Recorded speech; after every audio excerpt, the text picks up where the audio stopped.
Don't kid yourself, David.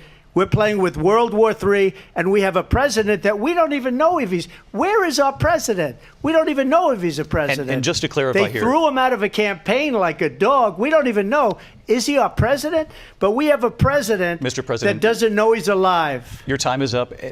Just to clarify in the question, do you believe it's in the U.S. best interests for Ukraine to win this war, yes or no? I think it's the U.S. best interest to get this war finished and just get it done. All right. Negotiate a deal, because we have to stop all of these human lives from being destroyed. I want to take this to Vice President Harris. I want to get your thoughts on support for Ukraine in this moment, but also, as Commander-in-Chief, if elected, how would you deal with Vladimir Putin, and would it be any different from what we're seeing from President Biden?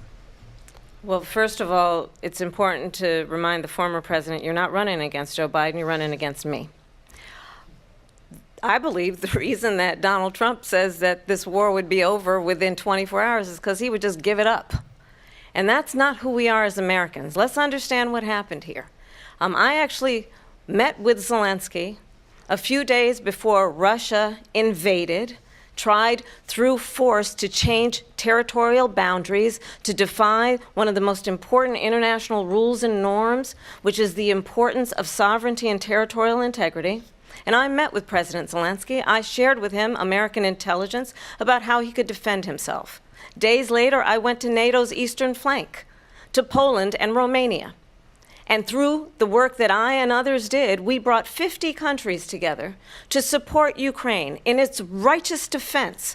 And because of our support, because of the air defense, the ammunition, the artillery, the javelins, the Abrams tanks that we have provided, Ukraine stands as an independent and free country. If Donald Trump were president, Putin would be sitting in Kyiv right now.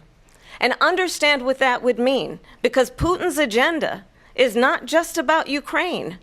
Understand why the European allies and our NATO allies are so thankful that you are no longer president, and that we understand the importance of the greatest military alliance the world has ever known, which is NATO, and what we have done to preserve the ability of Zelensky and the Ukrainians to fight for their independence. Otherwise, Putin would be sitting in Kyiv with his eyes on the rest of Europe, starting with Poland. And why don't you tell the 800,000 Polish Americans right here in Pennsylvania how quickly you would give up for the sake of favor and what you think is a friendship with what is known to be a dictator who would eat you for lunch. Vice President Harris, thank you. We've heard from both of you on Ukraine tonight. Afghanistan came up in the last hour. I wanted her to respond to something you said earlier, and please, I'll give you a minute here. Putin would be sitting in Moscow, and he wouldn't have lost 300,000 men and women, but he would have been sitting in Moscow. Quiet, please. He would have been sitting in Moscow, much happier than he is right now.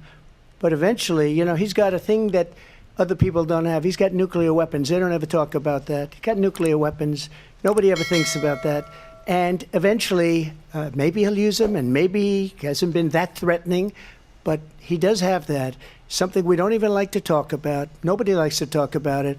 But just so you understand, they sent her to negotiate peace before this war started. 3 days later, he went in and he started the war because everything they said was weak and stupid. They said the wrong things. That war should have never started. She was the emissary. They sent her in to negotiate with Zelensky and Putin, and she did. And the war started 3 days later. And that's the kind of talent we have with her. She's worse than Biden. In my opinion, I think he's the worst president in the history of our country. She goes down as the worst vice president in the history of our country. But let me tell you something. She is a horrible negotiator. They sent her in to negotiate. As soon as they left, Putin did the invasion.